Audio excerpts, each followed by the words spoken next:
The Bamboo Project Podcast starts in 3, 2. Welcome to the Bamboo Project Podcast. My name is DonivanGray, the future $10 billion man. On the way to 10 billion, I decided that I am going to help create 1,000 millionaires, including myself. And not by being a guru or selling a course, but by doing the things I already love to do every day and documenting my journey to get there. I figure I'll make all the mistakes so you don't have to. My name is DonivanGray, and this is how I will turn my life into a living. We made different playlists for all the things we are into, and you can find all of those links in the description box below. This may be your first time here, and if it is, welcome to the family. But for everyone else, this is chapter 4, page 186. All video and audio timestamps will be in the description box below. Today's day is Sunday, October 15th, and it is 4:46 p.m. So before we get into the topics of the day, we always start off with screen time. That is when me and Melissa check our phone to see how much time we spent on it last week. Okay, so every day last week, I spent an average of 7 hours and 32 minutes on my phone each day, which is up 6% from the week before, which was 7 hours and 5 minutes. So it's not too bad in terms of the jump, but I feel like, I can't really get away from it too much because of our business, obviously, but I think 7 hours and 7.5 hours is kind of standard-ish. I think under 7 is ideal. Under 6 is like amazing. Under 5 is like my phone was broken. So my most used app was X for 9 hours and 12 minutes, then TikTok for 8 hours and 24 minutes, and then Mail for 7 hours and 19 minutes. And you're going to hear later why TikTok was so high. I picked up my phone on average 96 times per day, which is down from the week before at 119. So that's good. And my first used app after pickup was Mail, then YouTube, and then Sleep IQ, which is kind of crazy. Oh, I can get into that too. Okay, baby girl, what was your screen time like last week? Okay, I fell asleep on my phone. Oh, okay. Because this is the number I see here is out of character. So it says that I spent 9 hours and 44 minutes on my phone. Every day? Yeah. That's the average. Okay. But it seems like I fell asleep on my phone on Tuesday, so it's up 24% from the week before. So on TikTok, it says that I was on TikTok for 22 hours. That's almost an entire day. That's almost an entire 22 day. hours on TikTok? Yes. How does that work? That means I spent one day But TikTok. I feel like you can't really sleep for that long. What you mean? You on your phone for 24 hours on TikTok? For 22 hours. On TikTok? Yes. How is that possible? Right. That's what I'm saying. That's equivalent to a day. Right. How is it? But I feel like we should unpack that. What you mean unpack that? I don't be on my phone. I don't be on TikTok that much. That's what unpacking it means. What you mean? Oh, sure. Right. I don't know what the problem is. It says I was on TikTok for 22 hours. What times of the day? That's insanity. It says I was on TikTok for 3 hours on Sunday, 3 hours and a half on Sunday, 2 hours and a half on Monday, 2 hours and a half on Tuesday, 4 hours and a half on Wednesday, 2 hours. Oh, you were 24 hours throughout the whole week? Yeah. I thought you were saying in one day you were on your phone on TikTok for 22 hours. I'm like, how are you on your TikTok for 22 hours in one day? No. Oh, okay. That's not that crazy. That's an entire day out of the week. Sure. But how many... I never be on my phone that much. What are you talking about? What did other apps say? I don't be on TikTok that much. Gmail, I was on for 10 and a half hours. I'm like, that's like 3 hours a day you was on TikTok. And you stream. So it's like... That's true. I never stream. I forget that I stream. So if you stream what, for an hour and a half? I can stream it for like 2 hours. Right. So 2 hours a day. I don't stream every day though. I mean, you still be on TikTok. You be on TikTok. So it's not like we not acting like you don't be on TikTok. I'll be on TikTok. Obviously, it says 22 hours. Oh my gosh. So Instagram for 9 hours, music for 6.5. And then I picked up my phone on average 94 times. with Gmail being my first, then messages, then music, then TikTok. I only picked up my phone for TikTok 57 times. That's insane. You like you some TikTok. That's fine. Now for the subscriber check. So on our main channel, we are currently at 6,632 subscribers. And on our candle channel, we are at 605 subscribers. Well, I just want to say the last couple of videos really been doing their thing. So shout out to everybody who has been subscribing and watching the vlogs. We really appreciate all of y'all, for real. Because like I said, these numbers looking great. Subscribers going up, views going up. Hopefully, I would love to get that channel to 1,000 subscribers before the end of the year, so we can have it monetized and actually add that to their income stream for the candles. This is, as long as I can remember, I don't think we ever did a podcast on a Sunday. So the podcast should be going out today when y'all hear this. It has been a very interesting week, I would say the least. I would classify it as the best week I've had in my life, personally. And the reason why I put it as that, as the number one week, is because I think this is the first time that I've had a week where I'm able to really sit down and focus on what I want to do for the entire day, day after day. There are so many weeks in my life, just in general, where I'm thinking that I'm not thinking, I have other things to do, whether it be the craft fair now, whether it be I have to ride my bike, I have to go to this place, I have to go to school, I have to go to maybe practice, whatever the thing is. Even if, let's say, back in the day when I used to like playing basketball, it was very difficult for me to just go and play basketball without either having to worry about money to afford to go play at the gym, to worry about if my homework is done or if I can pay whatever. Like, none of those things, or those things is what came up before. So this week, I was focusing a lot on the TikTok shop, right? And the website.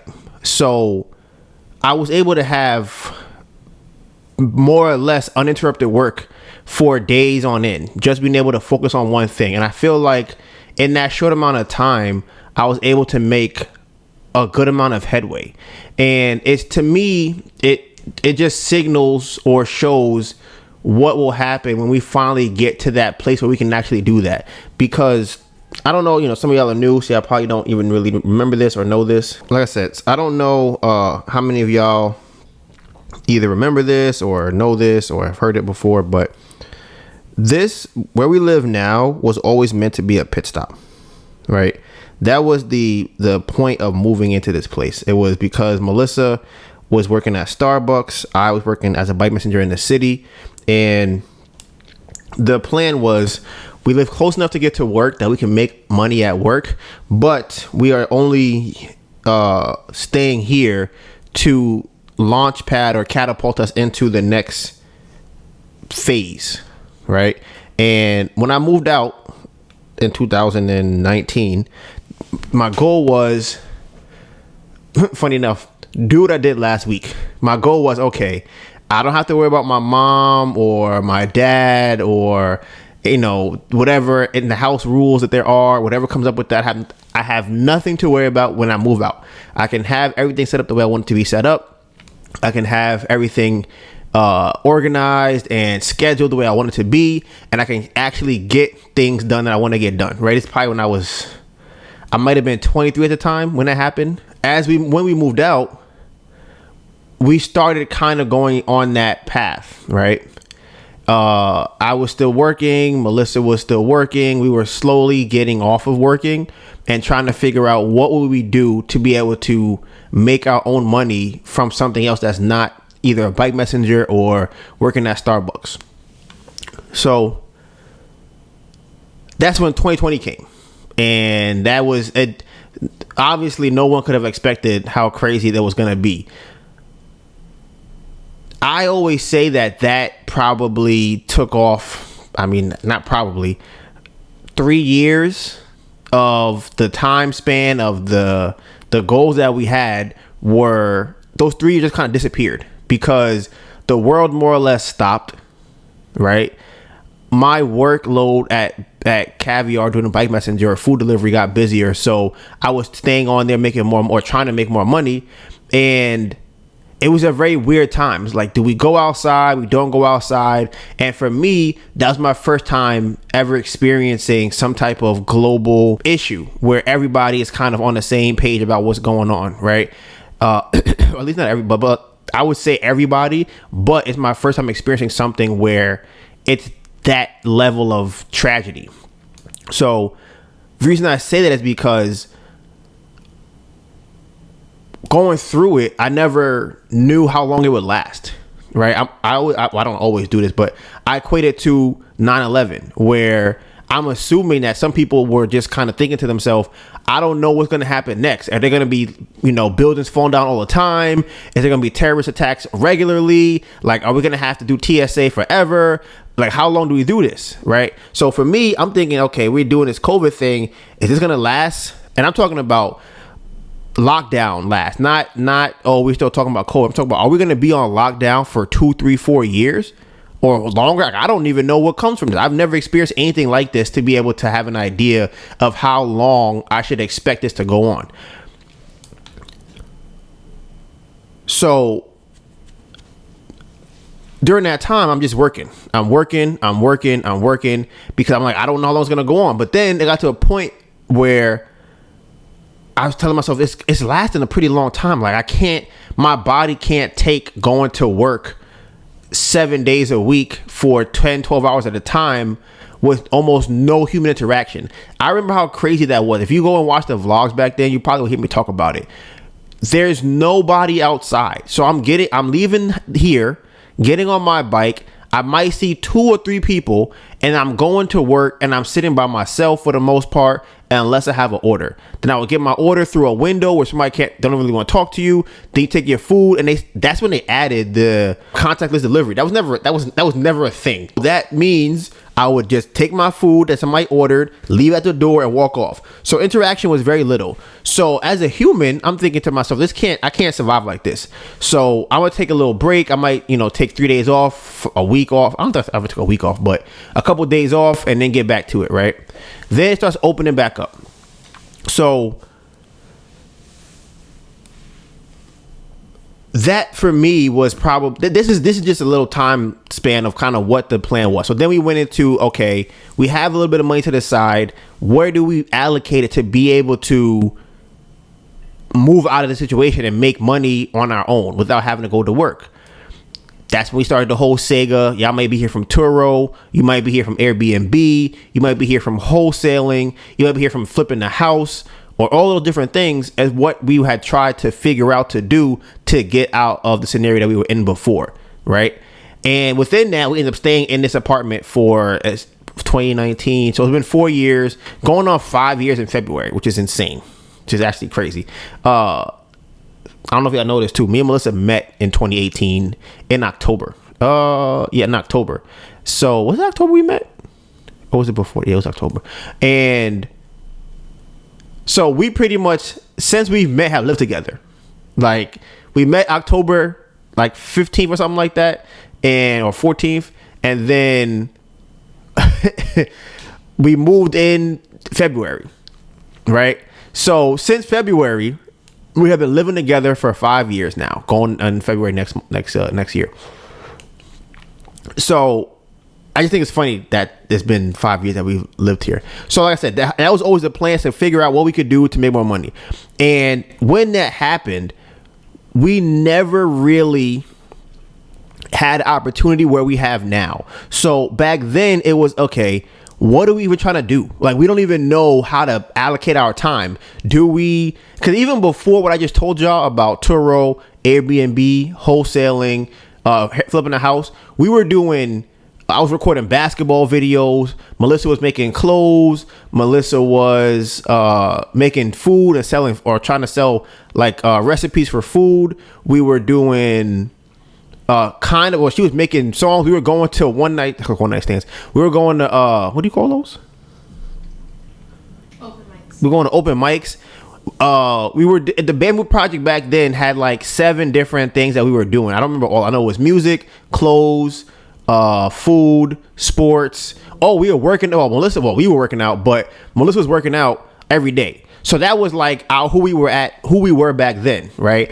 We were trying to figure out, okay, what should we do? What do we learn first, and then what do we do to make money from that thing, right? We were doing YouTube, making haul videos and fake vlogging and stuff. We were just doing a lot of different stuff, right? So the problem back then was we didn't really have direction. So we were focused on different things, never really going too deep into one thing, while also still trying to manage just working and figuring out how we're going to make money, right? We didn't know about how to market. We didn't really know who to sell stuff to. We weren't familiar with building websites or anything like that. We were just kind of like, we knew about how to like build a website, but we didn't actually know what we know now about building a website or marketing on Pinterest or TikTok or Instagram or Fair. There's so many websites that we know now, right? So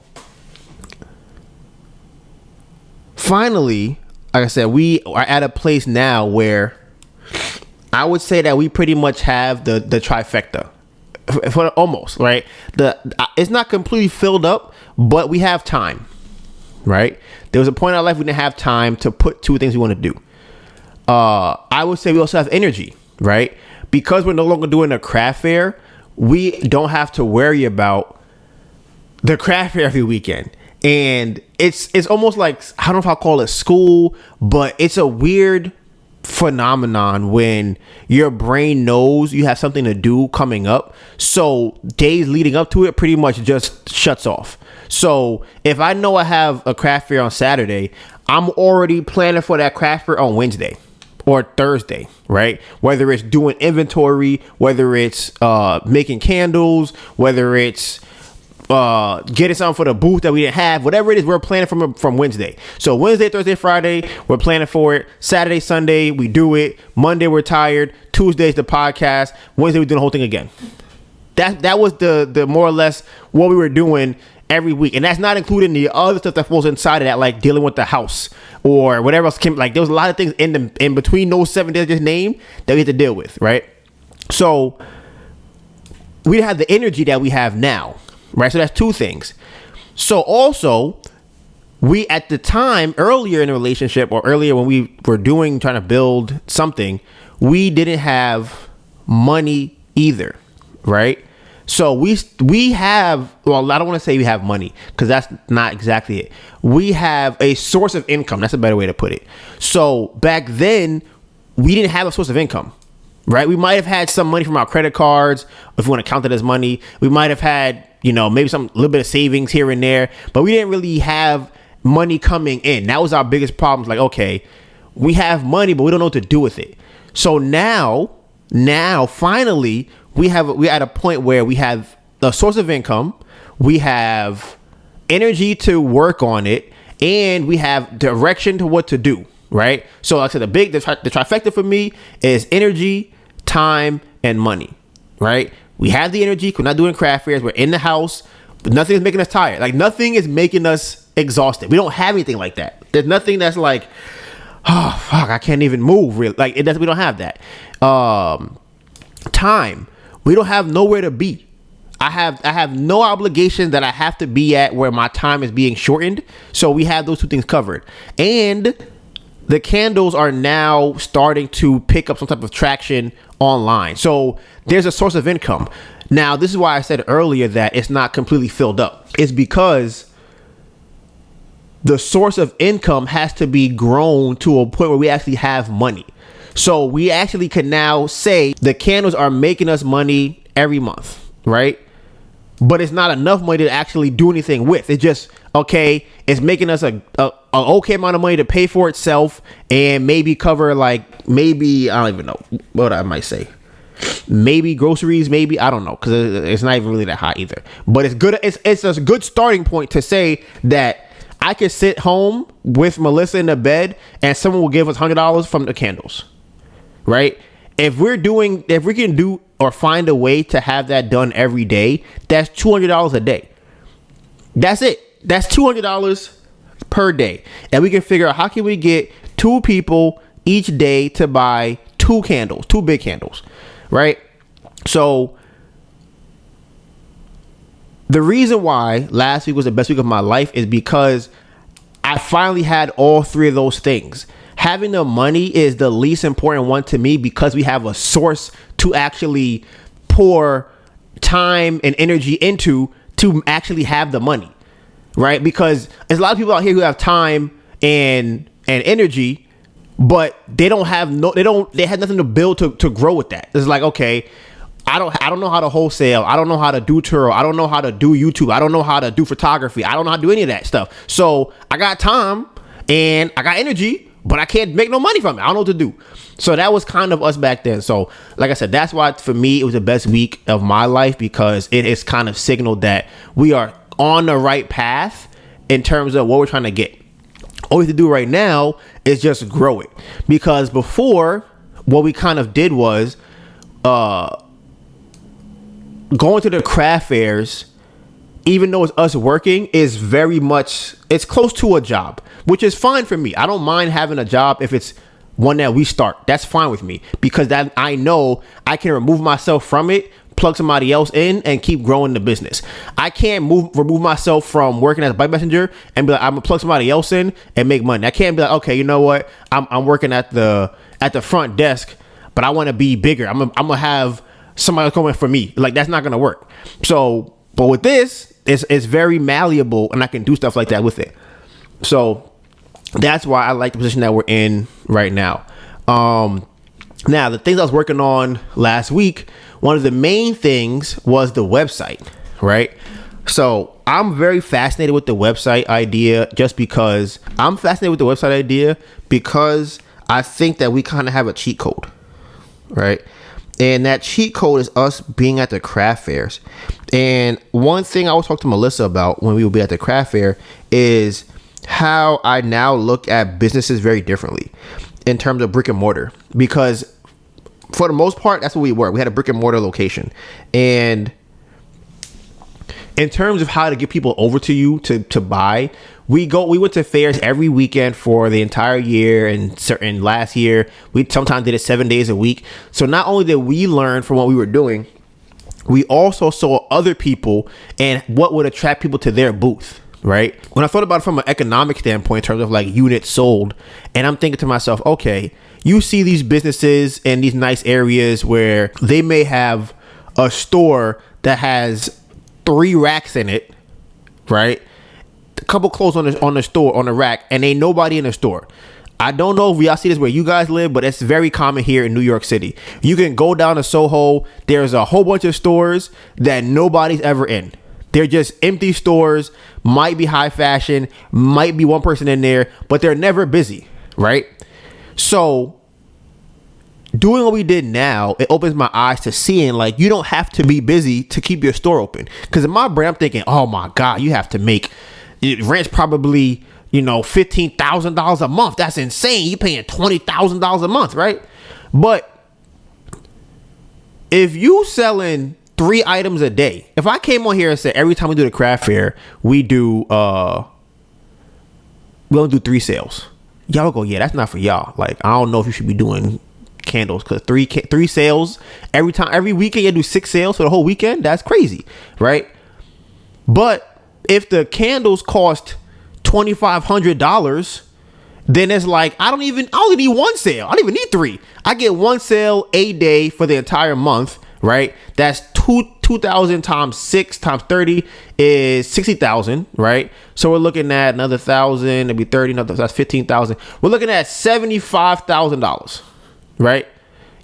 All you do is sell 1 thing a day for $2,500, and that is $75,000. Now think about stores like Gucci, Louis Vuitton, where they're easily selling, 5, 6, 7, 8 bags a day, probably even more than that, right? But they have this huge building to support just those 5 sales per day. So what I learned from that is what attracts people to different booths, right? And how we were able to get sales. So we had the cloud wall. People would see the cloud wall. They would come over to us. They would go, oh my God, the cloud wall drew me over here. Then we would talk to them a little bit. They like the candle. They smell the candles, play the game. And then a lot of times they would leave and we go, you know what's crazy? I would go, what? They would say, I was not even planning on buying a candle today. I don't even know how this happened, how I got here. I did not come in here with any intention to buy a candle. I was walking around. I came over here by the cloud wall, thought it was cool. I talked to y'all. Y'all were cool. I played the game. The game was cool. I smelled the candles. They were cool. And I bought a candle. But at no point in that process did I think I'm going to buy a candle until I gave you my card and I got a candle. That was it. So well, before I get to the next part, another thing people always said to us, which we always thought was hilarious, we thought this was the funniest thing.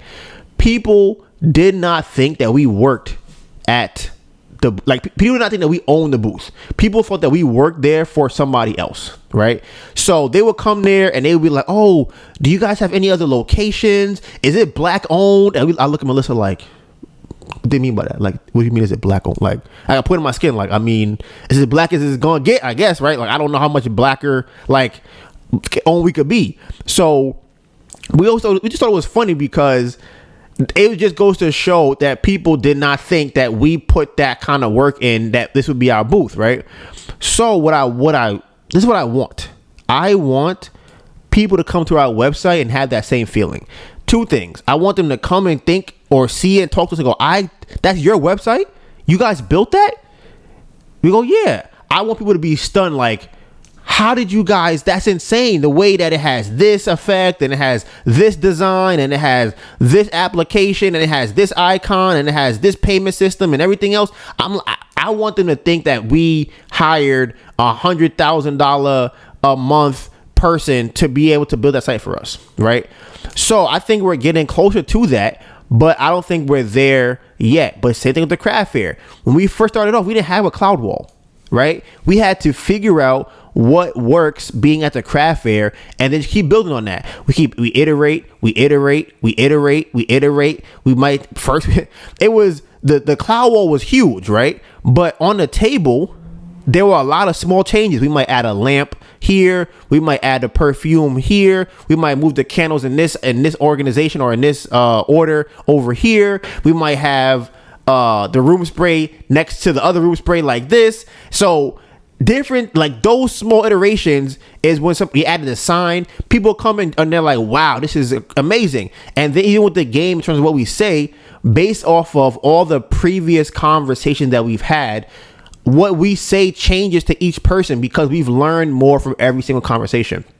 So with the website, I want it to be that, right?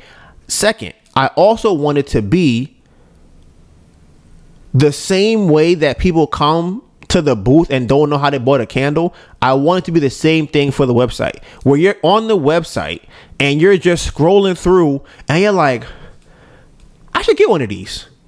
I should get one of these candles, right? Like you came here by accident. You was being nosy. You want to see what was on our page, and you're like, damn, I didn't even know paraffin was that bad for me. I didn't even know I like candles that much. I know my girlfriend likes candles or my boyfriend likes candles. I'm gonna get them a candle. My mom might want a candle, right? Like that's what it should be. So the reason I bring that up is because having that framework of looking at it from that perspective allows me to see what a website is supposed to be. Right. A lot of people what I see is, even obviously with myself, is that people look at websites as a gallery for the most part. Right. They have a cool picture here of something. They have a cool picture there of something. You know, they might have, you know, their logo on the page somewhere and they go, this is my website. Look at my website. I got a website. And they're not getting no sales. The part that even us right now is missing that we're obviously working on is called copy. Man, for those who don't know, that is the wording that you see on the website. When you come to the craft fair and see us, right, you're thinking to yourself, you're like, wow, the game was fun, right? I wasn't planning on buying a candle, but I enjoyed the game. I enjoyed the candle. I learned about something. I bought a candle. That stuff needs to be on the website. So the same way that you talk to us, it should be the same thing on the website. So whatever my opening is in person, when I say, hey, do you want to smell a candle? Or have you smelled these candles before? Right? I like that one the most because it's a no-oriented question, which is like, it's a thing in sales because most people are used to saying no when you ask them a question, right? So, or for a favor or whatever. So if you can find a way to switch the wording of it so that the answer when they say no is technically a yes. Another example is that by saying, would you mind? Right? People use that one, but I think a lot of people use it not even knowing that's what it is. But I learned that I use that specific question from a craft fair because we had played a game with somebody and I didn't know, and it kind of soured the interaction. So I was like, you know what? I should ask them if they have smelled the candles before. And what I learned was people will go, no, I haven't smelled your candle before. And I'll go, oh, well, come over here and smell a candle. They go, okay, I'm coming over, right? As opposed to before, I would say, do you want to smell a candle? They're like, no, I'm okay. Thank you. I'm fine. And, they just walk off. So to me, that was a good one, or a big one. So on the website, though, right now, we don't have really any wording like that would sell you on the candles, right? A lot of our sales, I would probably say 90% that we're getting right now is just from the work we've put in this entire year. So people are coming back to buy candles. We've sold over 4,000 candles, right? 4,000. That means that we probably have at least 3,000 different people who have bought a candle from us. You know how crazy that is? You know how crazy 3,000 people is that have bought a candle? If you were to take them and put them in, I don't even know how many, what kind of room you would put 3,000 people in. That's a lot of people. So they're coming back to buy candles. They're telling their friend to buy a candle, and we're getting that slow buildup, right? We haven't had that explosion yet, but it's getting to that point. So what we want, though, is we want a person that comes to our site randomly for whatever. They're looking up candles. They trying to find a gift for somebody. They come to our site and they're like, what is beeswax? And then they go and they look and they go, so beeswax purifies the air. I didn't even know that. And they scroll a bit more and they go, oh, wow, it lasts longer too. Why does it do that? Oh, because it's harder. Wait, why is it harder? Wait, are the other ones not hard? Why don't they make them hard? I do notice that my candle be burning kind of quickly too. And then they go, what's that wick? Is that wood? Why do you do that? Right? So now you're scrolling and you learn about the candle. So at the time you get to the bottom of the website, you done already learned, you done been sold on the candle. We literally sold you on the candle by the website. And that's what I want to try and figure to translate to that. The hard part that we have right now is being able to communicate that to someone who we're not talking to. Because if I'm talking to you, I can ask you, hey, what kind of scents do you like? Do you like fruity? Do you like manly? Do you like woody? Do you like spa? What are you going for? And they'll tell me. Then I can give them a candle and they can smell and go, oh, wow, I do like this. How you know which one I like? You know me so well. And I'm like, listen, I know my peoples. And they smell it and they enjoy it. On the website, I don't even know you. I don't know what you like. I don't know what you don't like. I can't tell you. I don't know anything. All I can do is try to guess off what I think you like. So one of the tools that we use very often is called Hotjar.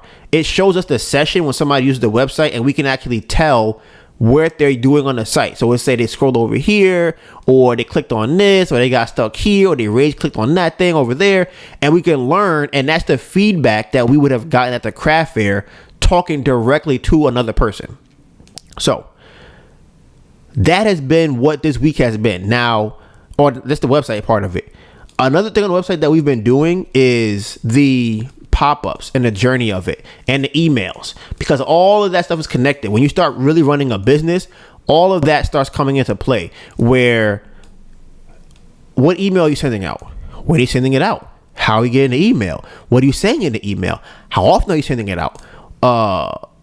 What's another, how they even get to the email, because you might have different journeys for someone who's getting the email. Someone might have bought a candle, they get a different email, somebody who actually signed up for a pop-up on your page or whatever, right? So just getting the right wording for that, doing a lot of A/B testing to figure out what people like, what people don't like, where they're getting stuck at. So like I said, for me, Hotjar is one of my favorite things when it comes to making money online, just because you have to have feedback. Like, it's almost impossible to be able to grow anything, I think it's impossible.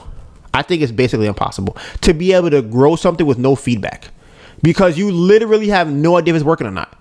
You have you could be watering a plant, right? And you watering a plant and it's been 6 years. You're like, then the plant hasn't grown yet. And you find out it takes 7 years to grow. And you just like, damn, I didn't know. It wasn't doing nothing. I had no idea. No one told me it's supposed to be 7 years. I'm just watering it. I'm like, should I give it sunlight? Should I change the water I'm using? Should I move it to a different spot? I don't know. And that's how it is. People have a website. They be sitting in the dark just like, man, I ain't get no sales today. I don't know what's going on. It's like, you sitting around like, hopefully I get a sale today. And then you get a sale and you're like, well, I got a sale. Don't know who, how, what, nothing. You just sitting there like, well, I got a sale today. So like I said, that is something that I'm really excited about. I got to spend a lot of time during the week just focusing on that. And I always compare it to a giant puzzle, right? Growing up, love puzzles. Big puzzle guy. 1,000-piece puzzles, 100-piece puzzles, big ass puzzles, little ass puzzles, colorful puzzles, no color puzzles, all of that. I enjoyed all of it. So in my head, you just have to, we have the pieces. They just have to be put in the right spot. That's the only problem that we have right now. It's just getting the pieces and putting them together. And honestly, it's probably like a 100-piece puzzle. There's probably 100 small pieces that we have to the puzzle before the water flows through it, right? Maybe use a hose as an example if you're a plumber or something. But that's the idea. We're just getting all the pieces. We're like, okay, we're going to tweak this word. We're going to add an icon here. We're going to change our pin from Pinterest to do this. We're going to have the email say this and then end with this. We're going to do all the different things. We're going to go on TikTok live and have this.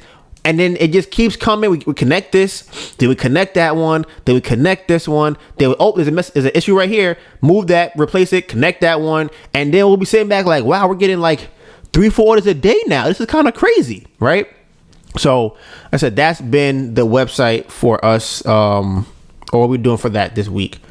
Now, on to a little different note. Y'all know that we have gotten $15,000. Well, we're supposed to. I don't know when we're gonna get it, and I feel like it's so crazy because we are literally in a point where we're almost like 1 month away from the world falling and crushing. We're literally right at the cusp with a 15K on the back end, whether it be the eviction coming up or not, with the eviction court case coming up on the 30th, whether it be us not having money to pay for the storage unit, whether it be, honestly, we almost got taken out by groceries because EBT was playing. We was like 2-3 weeks late with no money to pay for it. And we sitting around here like, all right, I found some money. Let's go get bread from the store. Okay, let's get some water from the store. And just like, until the money come in, we just sitting around waiting.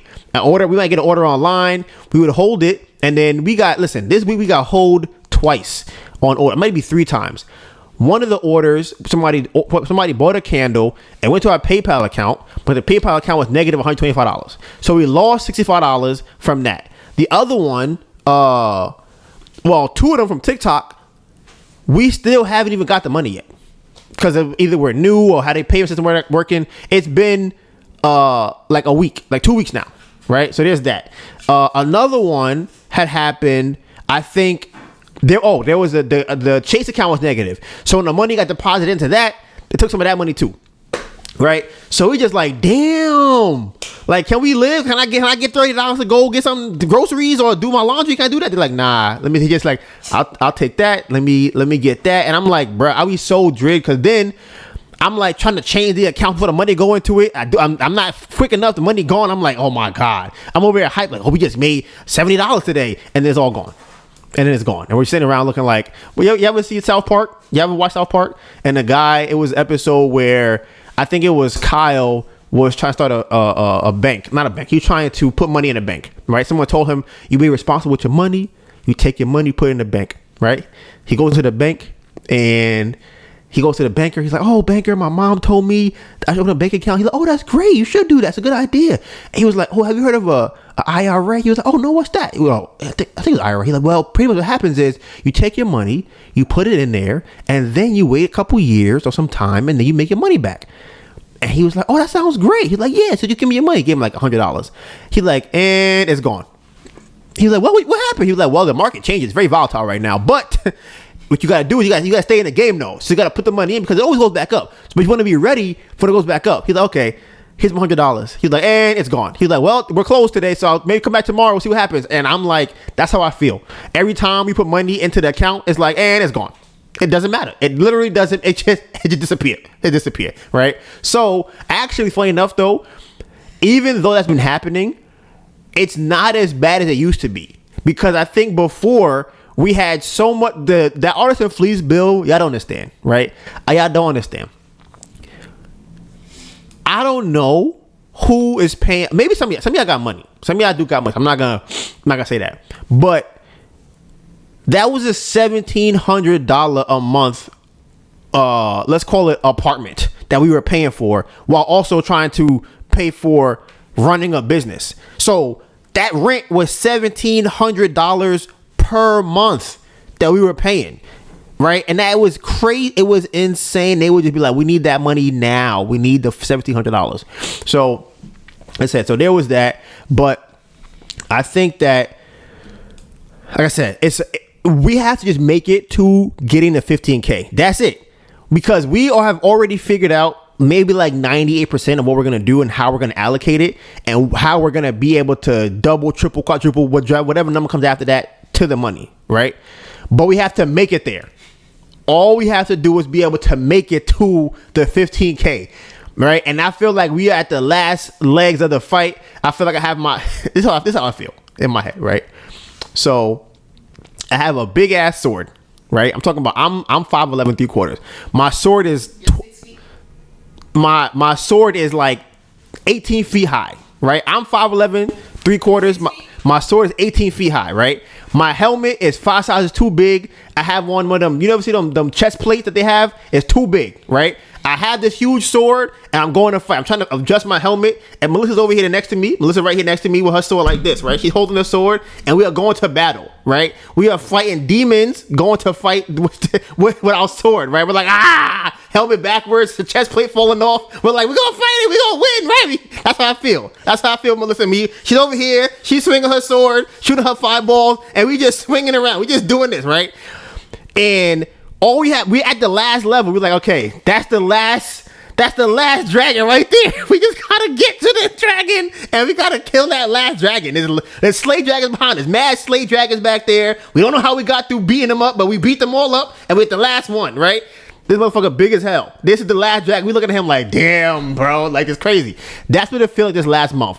You don't have no fears on the weekends, right? So that influx of money on the weekend could be like $1,000 or something like that. That $1,000, it was helpful in a sense just because we could like reallocate it. If we make 1,000, even though we had to pay for the storage unit this weekend, we could pay off some debt that we owe somebody and then make money the following weekend and put that to that. However, obviously, that's not sustainable, which is why we're here, because we can't, that doesn't work. Okay, anything go wrong, something late, something come up, we done. So that's why we dropped that. So I said, all we gotta do is make it to this 15K, and I think we'll be good. We still waiting for the contract for them to even approve us. Well, I don't know what it's called. Like, we gotta sign the contract first, and then we gotta wait to get the money. So that's just kind of where we at with the 15K. It's crazy because if we had 30K, I'm telling you right now, we be oh my God, y'all don't even understand. The world would have changed right before your eyes. Y'all have been like, last week, y'all got your light shut off. You about to get evicted. Your storage unit about to be auctioned off, and now you living in a penthouse. How y'all do that? Now how you do it with $30,000? I'm telling you, if they gave us 30K, oh my God, my God, y'all don't know how different we be moving. Y'all have no idea. We be moving so different with 30K. 15K, Like I said, we could make moves. That's the big sword I told you about. We got the sword. We going up to fight. But 30K, I would have obliterated the dragon, incinerated. I would have hit him with the Thanos snap, and I would have been into him, right? So one of the things we talked about doing with the 30K, we were on the fence about this. We weren't really sure. It's called Raindrop Agency, right? Go look them up. Their ads are amazing, spectacular. Raindrop Agency, right? They have different plans, right? They have like a $10,000 a month plan. Is 10 or 15? 10. So it's $10,000 a month. Then they have 30K a month, and I think it's like 50K a month, right? Yeah, something like that. Right, something like that, right? So we were thinking to ourselves, well, we're about to get 15K. So what if we took 10, gave it to them for the month, and then, for the next month, they would make us back to 10, and then we would then use the money to pay them again for the next month, and then we just keep doing that. Because the ads are so good, right? When I say ads are good, I'm talking about they have taken companies from $3 million to $300 million, right? You heard how you see that? That was one of their ad lines that I just read to y'all. 3 to 300 million, right? I don't even need that much, to be honest with you. Let me get me to 5 or 9,000. Give me the 8,000 a month. I can move 8,000 a month. I can make a lot of moves with 8K a month, right? You gonna give me to Everybody in a year with 8K a month. You said what? We can pay back everybody like comfortably, like kind of in a year with 8. Yes, with 8K a month, we can literally be like, here's money for you. Here's money for you. We can grow the business. Here's money for you. We could pay our rent. We could move from here. 8K a month does wonders, right? So we're like, all right, and it gets us to a place where we have the time, like I said earlier, to work on stuff. We were contemplating, should we do that, right? But then we had a talk again. We was ready. We was ready to do it, and we're like, okay, we think that's probably punching up, right? We have to really spread ourselves thin to be able to get there. Everything has to be perfect, because if we give them 10K to start, right, and they say, well, it takes at least 2 months for us to really see results, we can't come up with another 10K. And they'll go, well, you paid us 10K already. We don't really know. We can't really help you until you get another 10. So now we would be out of 10K, only have 5K left, and 5K don't do nothing for us at all, right? Which is kind of crazy to say, because where we were at earlier in the year, 5K was a lot. Now 5K is nothing. So now we're like, okay, we already have hired logical positions, right? We think that if they can do what they're supposed to do, they're a lot cheaper in comparison to Raindrop Agency. And if they can get to a point where we can pay Raindrop Agency, that's what we're going to do. So we're going to be working in tandem with them. They'll be doing the back end stuff, teaching us what we need to know. And then we will be doing the creative side, the ads, the videos, and finally being able to make money, right? So I said, to me, I think that if we make it through this last month, we will be spectacular. We actually even have a fair. We have 2 fairs, I think, in November. So that's kind of good. That'll be a good influx of money. And as it stands right now, today's October 15th.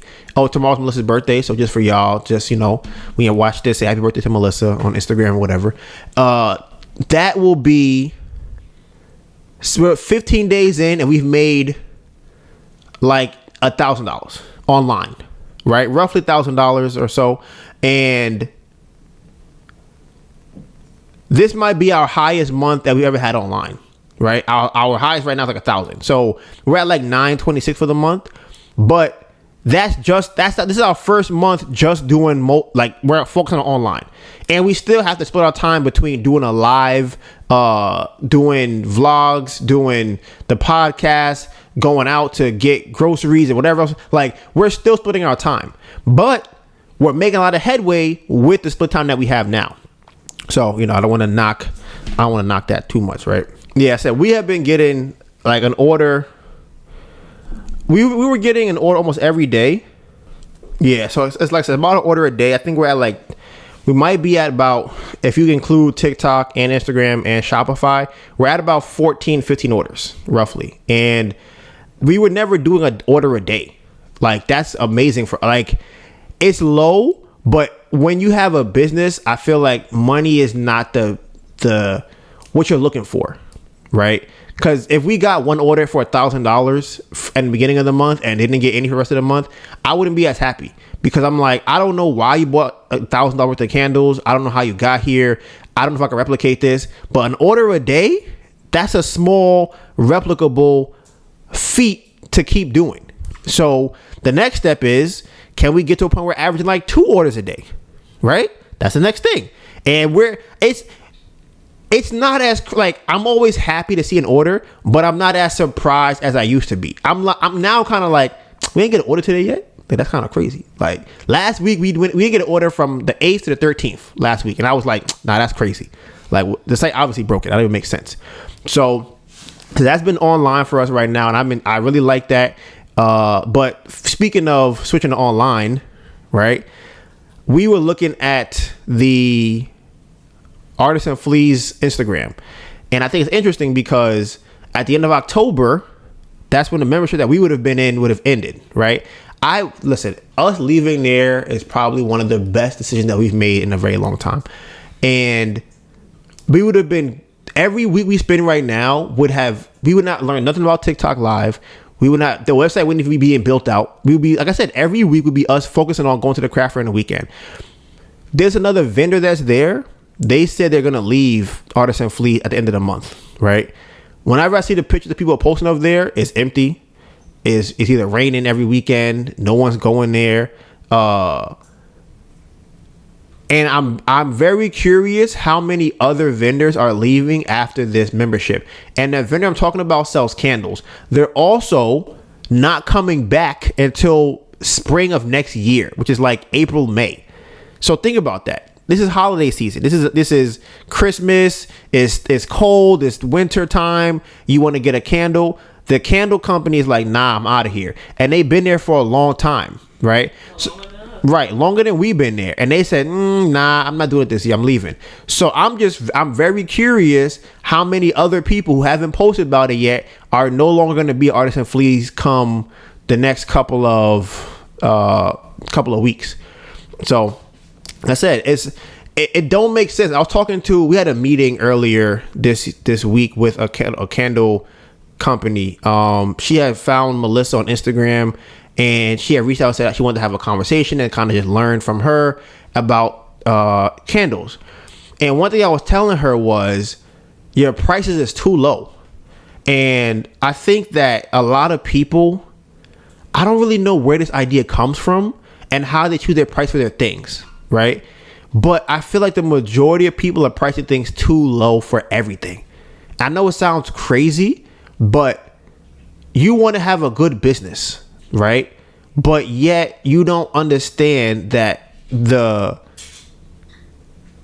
money to make it a good business comes from having more money, like having higher profit, right? So what I mean by that is, if you want to make a candle, or like a candle company, right? You're probably going to want to have nice packaging. You're probably going to want to have nice photography. You're probably going to want to have, maybe nice labels, new vessels, whatever, even new products possibly, right? But if your candle costs $5 to make and you're selling it for $12, right? You only made $7. That's probably what you tell yourself. I made $7 off this candle, but you didn't make $7.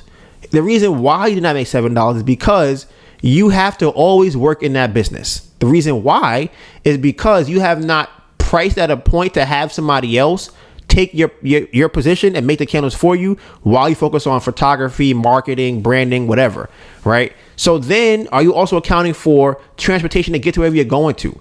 And I feel like a lot of people I don't know where the number comes from. I don't know where they come up with the number in their head for what they think should cost. But for the most part, unless you have a very high price item, most people are doing their thing too low. And it's too low unless you're obviously doing like hundreds or thousands of orders, which usually isn't the case for most people.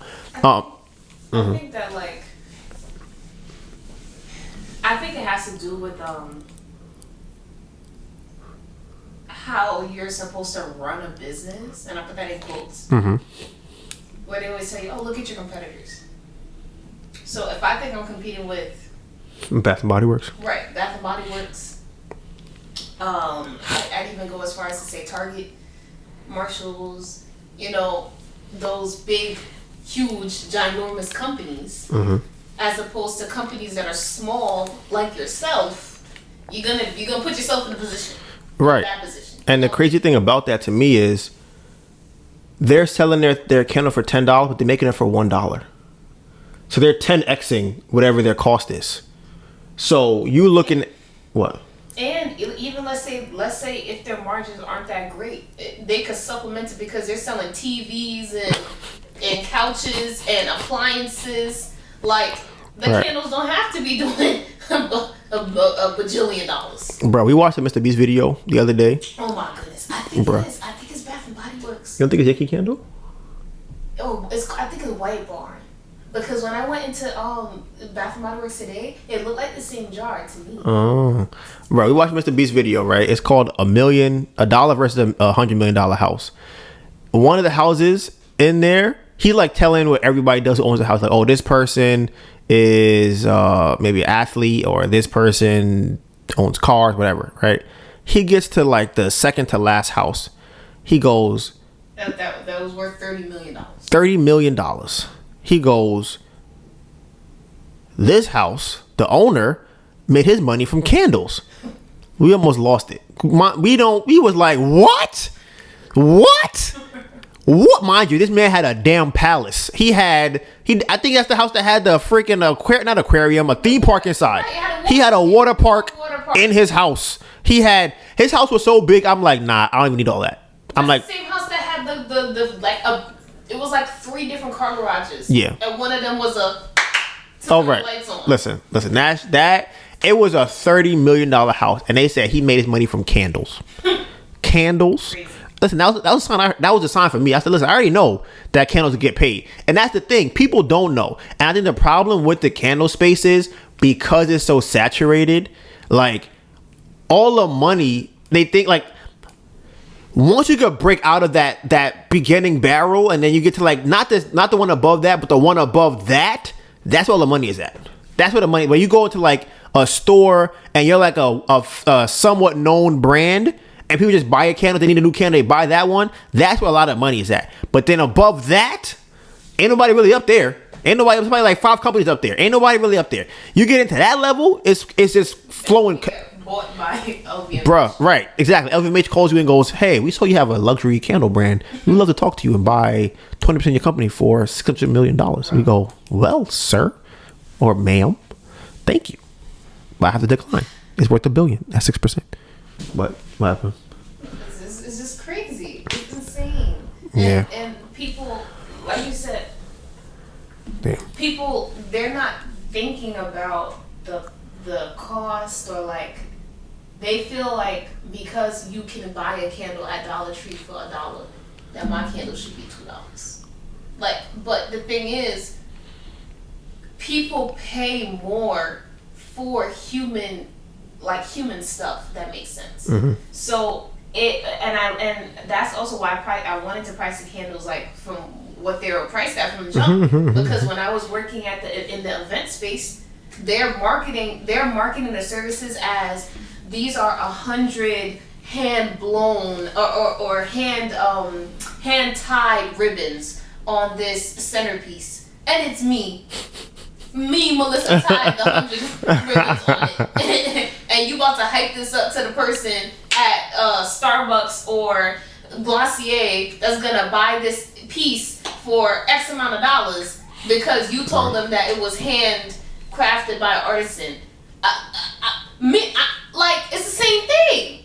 Charge more. Right. And they said they just don't do the math. And then they wonder why it's so hard. We felt it before, which is why we kind of switched, but we were still lucky enough to do a lot of sales. So it kind of balanced itself out, but it's still a lot of work to have to now sell 50 candles every craft fair. Like, it don't make it, just because we're making the money, we have to put in a lot more work. We started selling less candles and making more money just by changing the price of the candles. It's like now we're not as tired, and we can take that energy and put it somewhere else. League of Villains, yay! League of Villains. It's time for the League of Villains segment. So yeah, like Donovan said, tomorrow's my birthday. I know. Before anybody else says it, I'm getting old. But I'm turning 26 tomorrow. And I think, isn't that crazy? So I met Donovan 2 days before my birthday in 2018. So I met Donovan right when I turned 21. And now I'm turning 26. And this is such a wild ride we've been on. It's such a wild ride. It's so much different opportunities, so many different, like, I don't think I've ever used so much of my brain at one time. Like, until, this is like, it's been a giant escape room since the day we met. Like, and that's the first date that we went on. We went to an escape room. It was so much fun, and we were like, oh, okay, we worked pretty well together. I think we almost beat the first one that we did. And like I said, we're figuring things out. I've been trying to quit Pinterest, but Donovan won't let me, of course. So I'm supposed to rock out with Pinterest for the rest of the year. And I have been learning a couple things. The thing about the situation that we're in is that it would be so much easier to grow the company if we were not fighting for our lives all the time. Like, if there wasn't a looming eviction, if we didn't have debt, and we were still making the same exact amount of money. Like, I don't think you guys know how much money goes out paying debt, paying bills, in order to sustain, not necessarily the business, like, I guess us. Where if we didn't have that, that's an extra $2,000 that could go towards running the bit. Like, do you know what we could do? What we could learn from like $1,000 of ad spend a month? Just 1,000. So we can learn a lot. More time is passing. That means that we're getting closer to the money getting here too. When it comes to Pinterest, it's a slower platform. It'll take longer for a purchasing decision to be made, but if people do start buying from Pinterest, they're most likely going to spend more. I have a meeting with an account manager. I don't even think I scheduled it yet. I might have to schedule it. I have to do a lot of things. But I'm going to schedule a meeting with the account manager that we have at Pinterest, because he is going to be talking to me about running some type of campaign, or like kind of how to prepare for the holidays on Pinterest platform.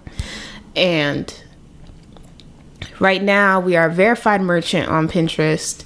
You can we have shoppable pins on Pinterest. So Donovan ordered a whole bunch of lighting equipment, photography equipment for us to take new product photos for the candles. So I'm super excited about that, because I think that's one thing that we're lacking on right now. And it's so funny because some things could be great for where you are, So like the pictures that we had of the candles were amazing for where we were.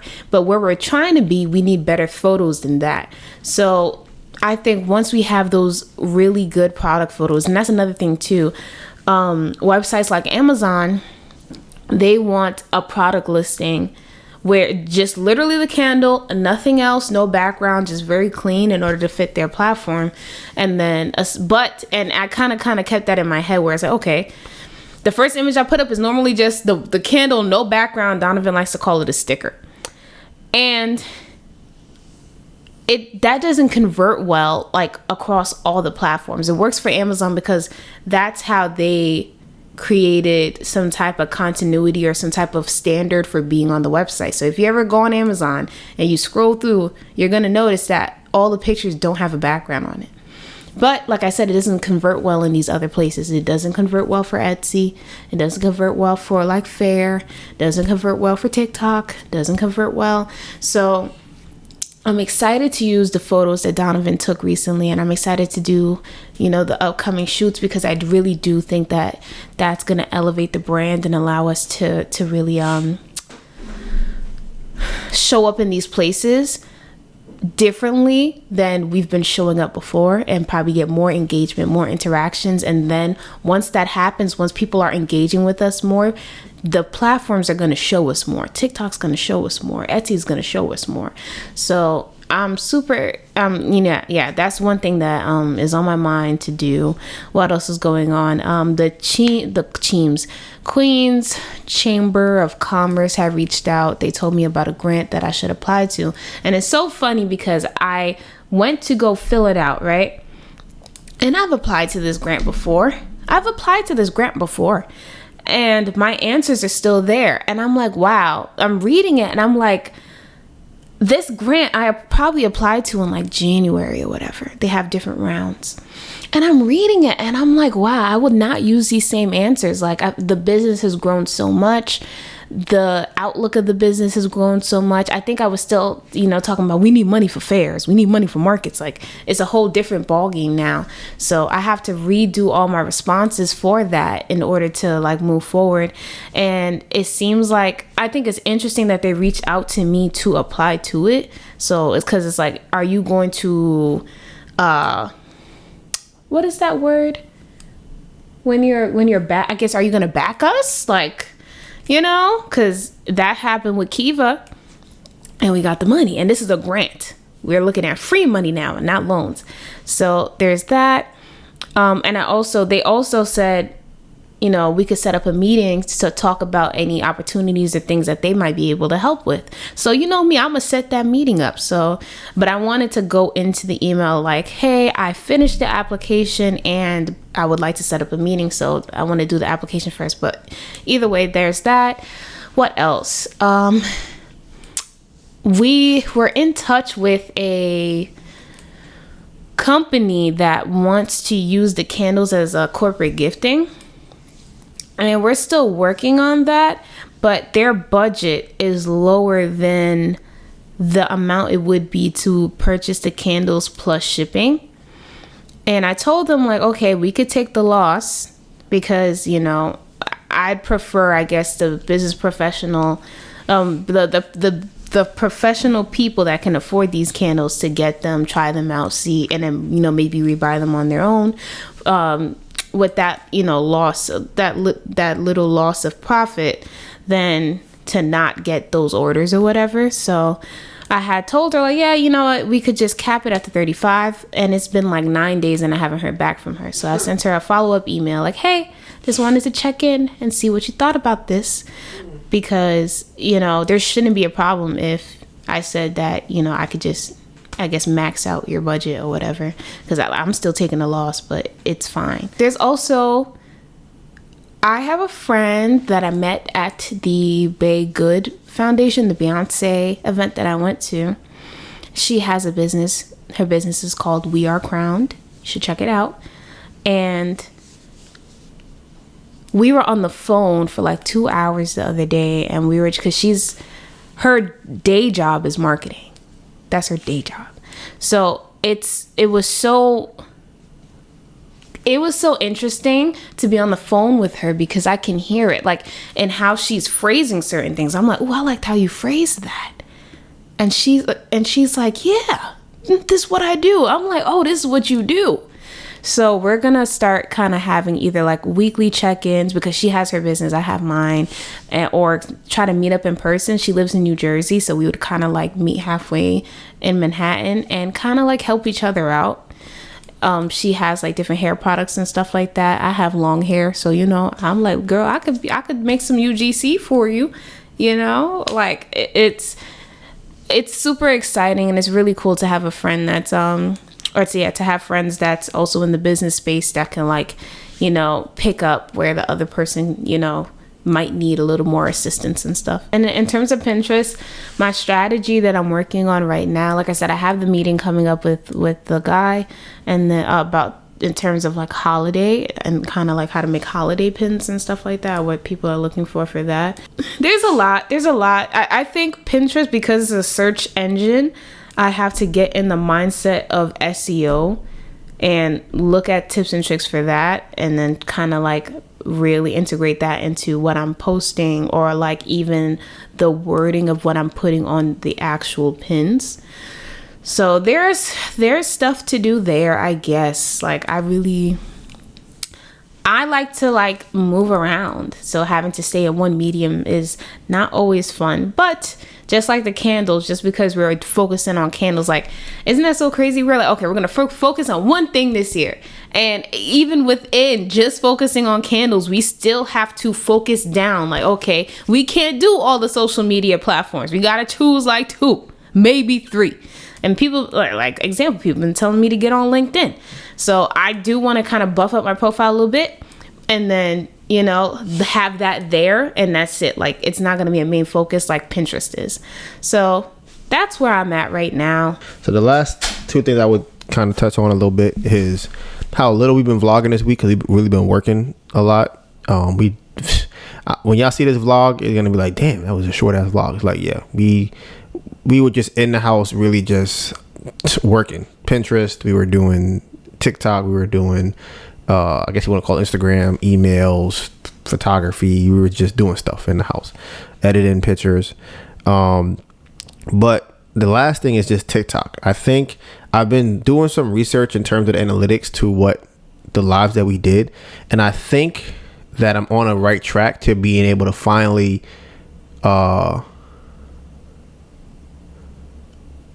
replicate getting multiple orders from TikTok from being on live. So that will be my next goal, to be able to get multiple orders doing that. And then, you know, I'll let you know how it goes next week. But you can find all the behind the scenes content on our social medias. Mine is DonivanGray, DonivanGray, and you have my phenomenal, beautiful, amazing girlfriend, Melissa Burnett, AnetaBurn. You know what it is? Hashtag Bamboo Project 2023. We have 400K more to go.